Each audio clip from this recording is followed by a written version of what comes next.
This video is meant to show you how to take your factory Canik curve trigger and change and put in the factory 90-degree break trigger in a Canik MC9. Changing out the trigger is the same if you were to use a factory trigger, a very popular or an aftermarket trigger that is very popular. It's called Freedom Smith. This will work on a Freedom Smith trigger as well as the factory Canik flat 90-degree trigger. What I would ask you to do is watch this video in its entirety. It is about 30 minutes long. I show you in real time how to get this done. There were some issues that I had while I was getting this done, that it could be something that you will run into. I'm going to apologize now. I am no gunsmith. I'm just a regular guy who likes Caniks and figured out how to get this done. So I'm trying to pass on my knowledge to you to make it easy for you or to make this less intimidating for you to get this taken care of and have that nice buttery trigger with a 90-degree break. Join me as I get it done. Hey, this is Dash, and today I'm going to show you or give you, hopefully in real time, how to change a trigger on a Canik Mete MC9 from the regular factory curved trigger to the factory Canik 90-degree trigger. I'm hoping to be able to get this done in real time to show you guys exactly how this happens. It is very simple to an extent. So join me as I take care of this. All right, so first and foremost, let's get the YouTube police out of the way.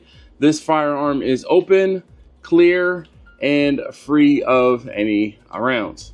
So I'm going to take this and drop the slide.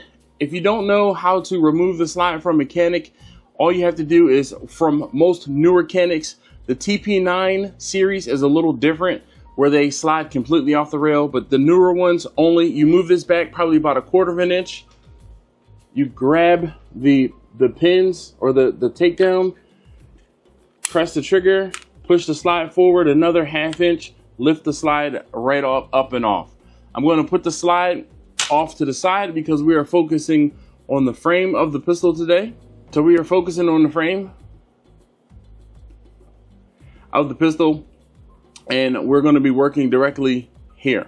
So first and foremost, I'm going to go ahead and get some gloves on just to keep my hands cleaner, if you will. If you don't want gloves on, you don't need to have gloves on. Gloves are my preference, so I use gloves because I have access to gloves. If you're not a fan of gloves, then all right. Next thing I'm going to do is wipe out some of the dirt and, you know, carbon buildup from shooting. And I'm just using a paper towel. You can use a microfiber towel as well. It's really up to you and how you like to clean your pistols. Like I said, I'm just going to use a paper towel only so I can make sure that I'm seeing the dirt come off and out of here. This pistol is not very dirty. I do, you know, keep it rather clean.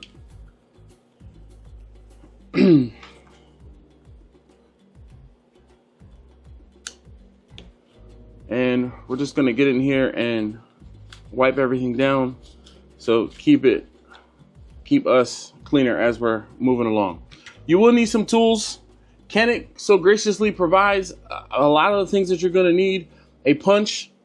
This is a hammer I got, a jeweler's hammer I got from Harbor Freight. You can get a small, you know, tappity tap hammer off of Amazon. They're not very expensive. And I'm going to be using a roll of tape so that I can stick my pistol up onto, so I can push the pins out that I need to. All right, so let's get started. The first thing we're going to need to do, and you can kind of do this in whatever order you would like to do this in, but this is how I do it. So this is how I'm going to show you how I get it done. I'm going to take the punch and pop out the pin on the front, in front of the trigger.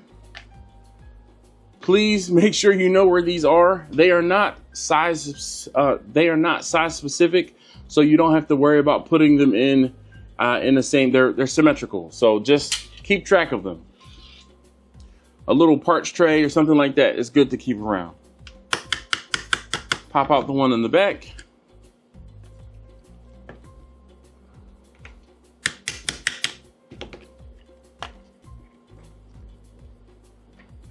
Might need to get a, there we go. I was gonna say I might need to get a deeper roll of tape. So now the next thing we're gonna need to do is push out the takedown button. I don't know what exactly it's called. What we're gonna do is we're gonna push this out.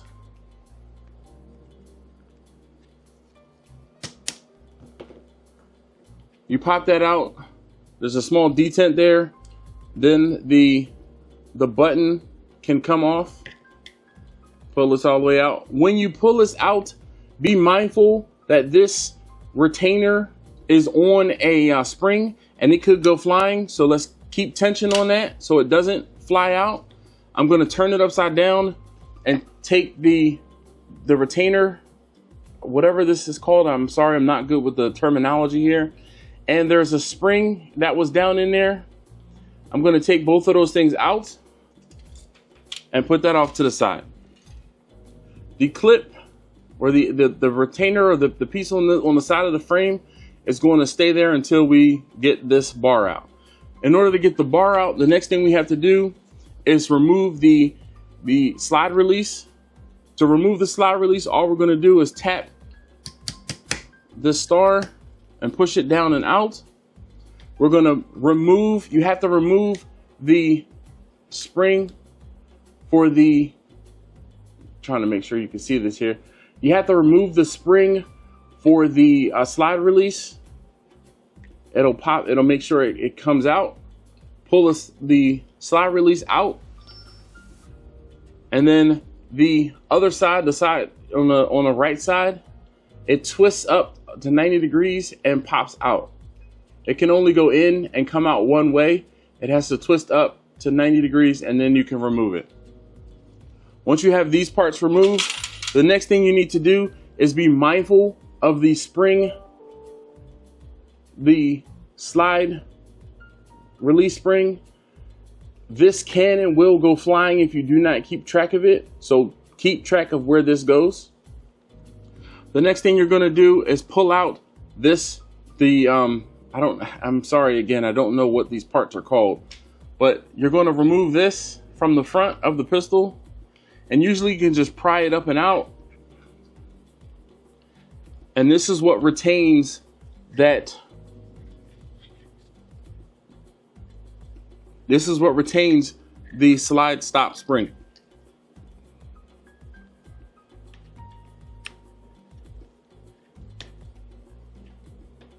I'm just going to get in here and pry it up and out carefully. And here the spring came out with it. That spring, like I said, will go flying if you're not careful. So please be mindful where this goes. I'm going to wipe this off and down while I have it out.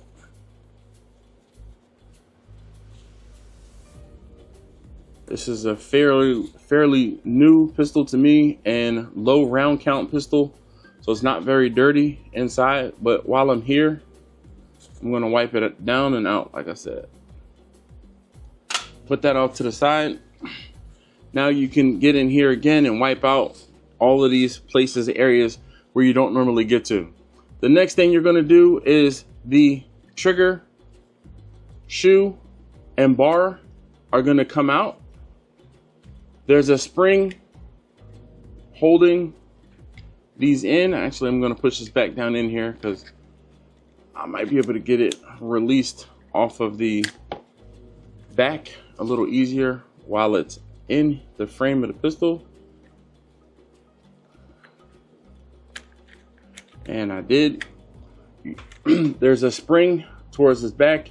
You just have to pop that out, and then I'm going to again push up and out to release the trigger bar, to release the trigger bar and the trigger shoe.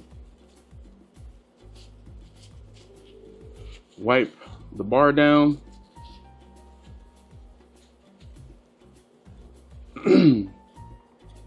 The next thing you have to do is there is a pin that you have to take out of the old trigger. And this is a new factory trigger from Canik. It shows in here the models that it fits. It does not include or does not mention the MC9, but it will fit in the MC9. This pin comes pre-installed. Come on. The pin comes pre-installed, and it makes it very simple to install into the pistol. So what I'm going to do is push the other pin from the factory shoe out until I can remove the factory shoe off of the trigger bar, and then I will switch and put the new one on and clamp together. When you look at this, you'll be able to determine which pin is for the trigger and which pin is for the shoe itself, just so you make sure that you have the correct one.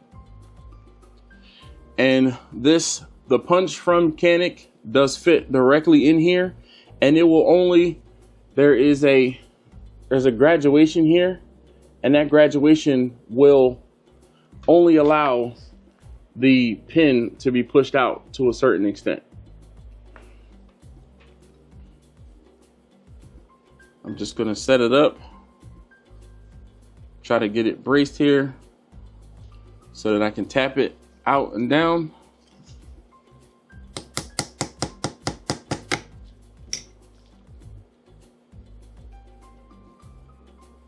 Just going to send it right to the roller tape.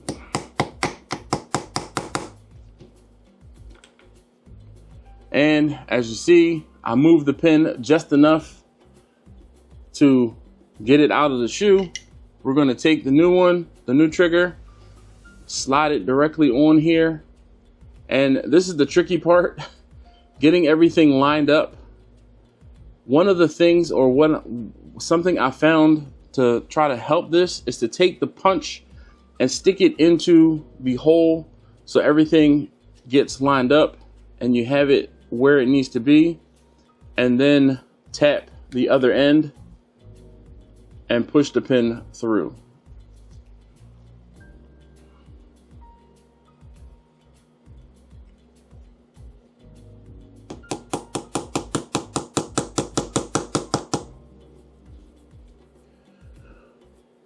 Of course, it's much easier said than done. If you can't tap it through, getting a pair of pliers or channel locks, and you can squeeze the pin in. Just be careful, you can and will possibly mar the surface of the trigger.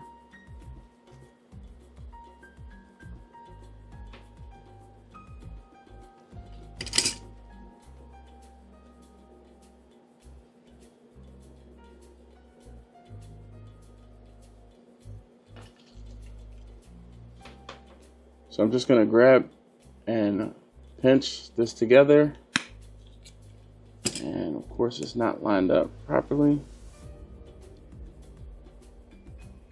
Oh, we're good.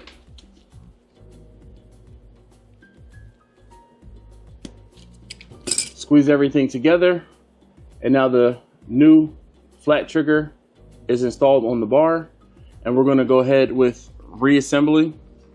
The reassembly is not very difficult. I'm going to take the trigger shoe and push it down. Actually, we're going to go. This is where I don't have a specific method. I just kind of get it in here where it works and how it fits. So the bar, I'm going to take and try to wrangle the spring in the back here. I need to twist this towards me so I can see it. Unfortunately, you're not going to have a very good view of this. So, but there is a loop. Here, I'll pull this out so you can see. There's a loop on the spring. There is a loop on the spring, and what the aim is to get the back of the trigger bar underneath this and loop it to the spring, and then get the trigger shoe down into the front of the grip. It gets very tight.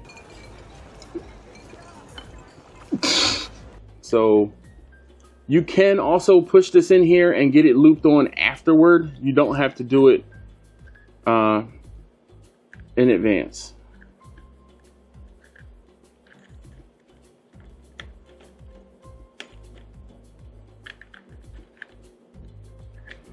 This is where exercising some patience will come in handy, because it will take some patience to get this all back down in here and lined up.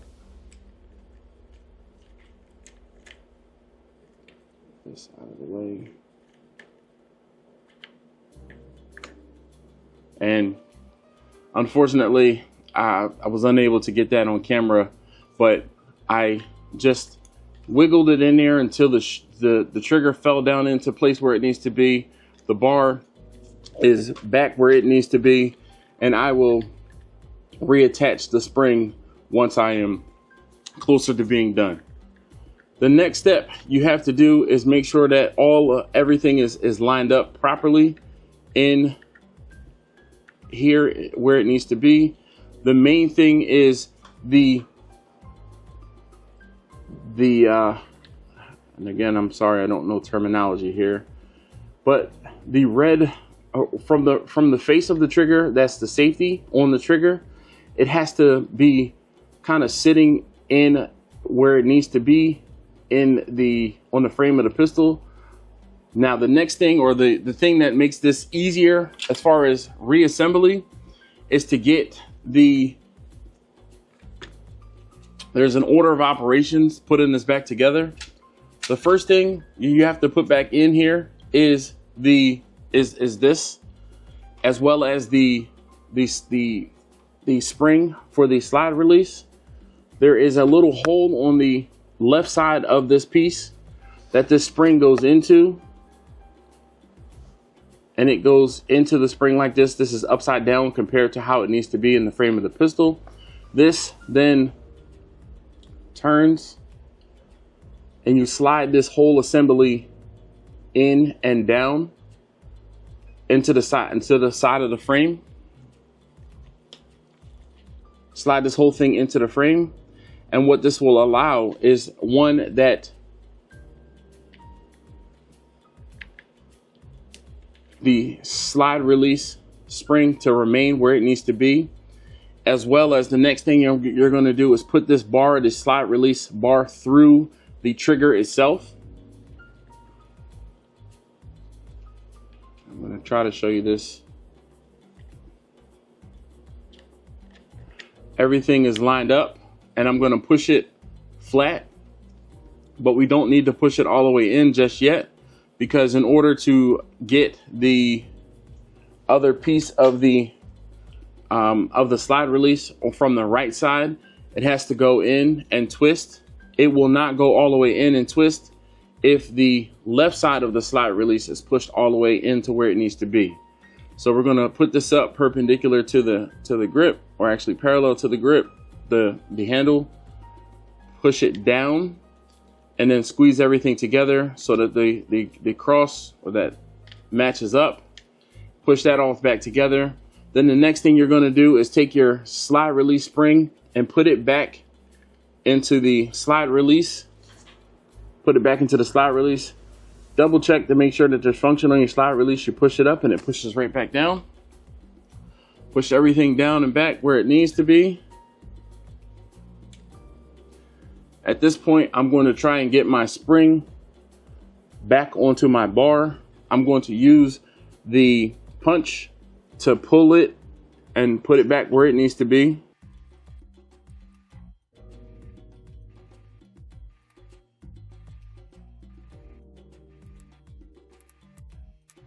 I'm sorry, this is not something that I can easily show on camera.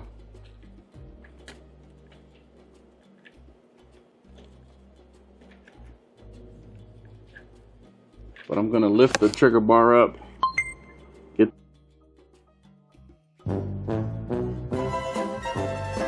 Pull it all the way.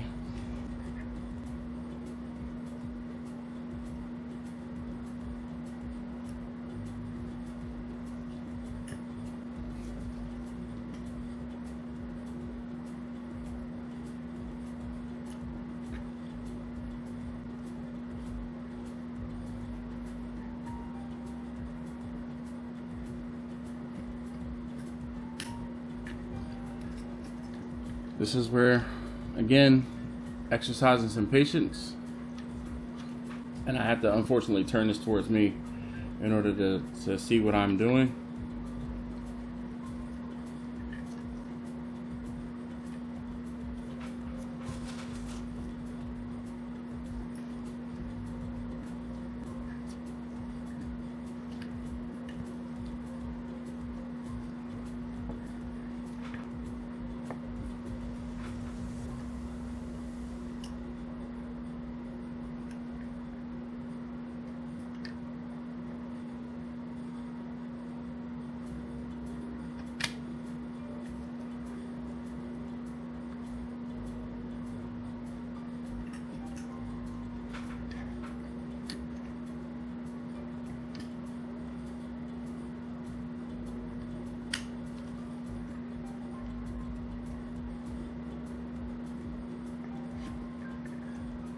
I have an idea! Alright, I think I'm going to remove it from the front bar because this hook looks like it'll be easier to reattach.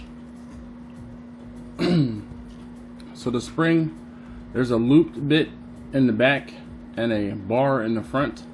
I'm going to loop it around the back of the trigger bar and then pull it forward.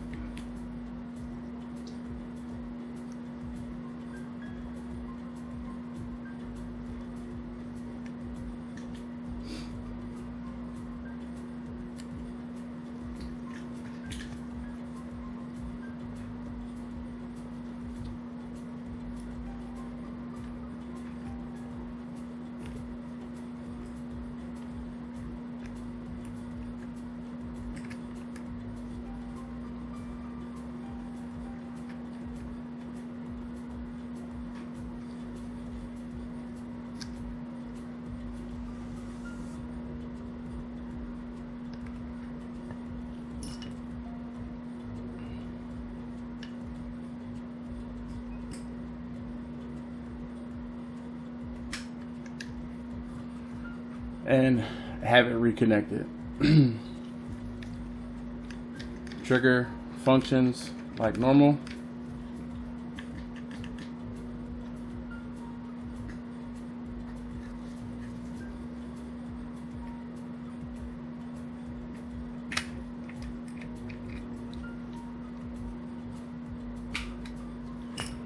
The spring was a little too far off to one side, so I just had it centered, or I centered it back on the trigger bar. Wipe my hands, and we're going to finish with reassembly. The next step, after we see the function of the trigger, the next step is to get the takedown lock pin. I don't know what exactly that term is for this, but we're going to put the spring down in the hole first. Drop that down in there. You'll see where it drops straight in. The takedown retention, the flat end needs to be pointing back towards the back of the firearm. We're going to push this down and in to this hole.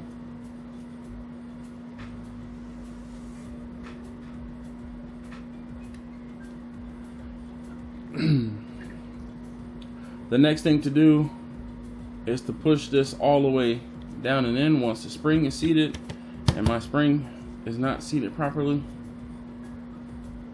Oh, there it is.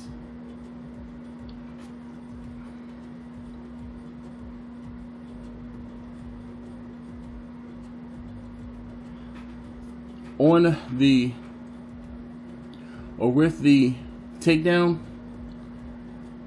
there is a small black, I don't even know what this is, but it's pointed, I guess a detent that goes with the bar that goes in here. You need to make sure that the spring is seated in here properly, and then we're going to drop the whole thing down into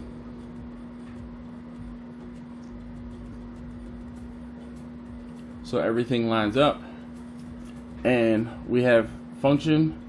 You're going to want to look through here and make sure that the takedown lock is straight so that this bar can go through it without a problem.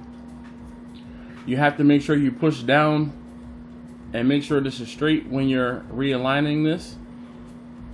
Push the takedown straight through. It will take a little bit of effort. It can only go in one way, and that's with the majority of the, if I twist this, the majority of the material is on the bottom side here. I'm gonna push this and squeeze it. Actually, I forgot this. The other side, the right side of the frame, that lock, it does not come out, or it doesn't come out with until this comes out, but it stayed in the frame of the pistol. So I'm going to straighten this up and push everything all together. And again, we're just checking for function as we move along. If there were a problem with something, we could, go back to the last step and correct any issues. The next step is going to be to push the dowels or the pins back into place. I'm going to get them started with the, and the bar in the back came out. We gotta, while I'm here, let's take out the back, and I'm gonna wipe everything down since it decided to yeet itself from the frame. And this is a great opportunity, since mine came off again. I'm gonna get it back onto the trigger spring, or the trigger bar.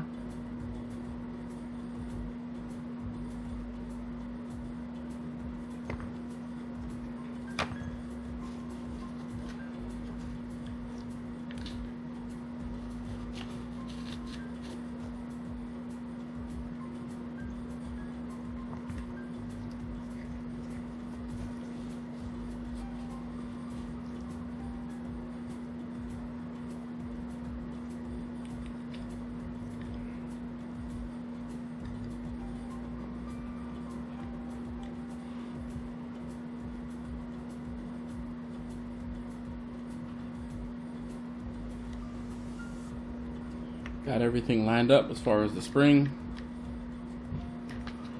This can only go down into the frame of the pistol one way, so everything lined up. Again, I'm going to check for function, and let's get this back pin installed first so it doesn't move around me again. Make sure this is flush with the frame, even on both sides, and we're going to get the front pin installed.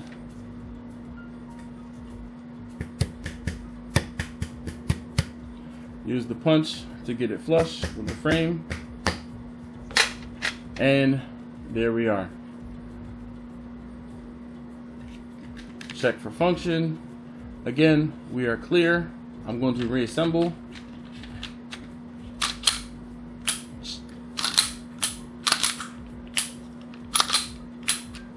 Functions 100%. Changing the trigger will take up a lot of the pre-travel and give you a 90-degree break, and it makes the trigger very crisp. I change out and put the factory Canik trigger on all of my firearms. Changing out the trigger is the same if you were to use a factory trigger, a very popular or an aftermarket trigger that's very popular. It's called Freedom Smith.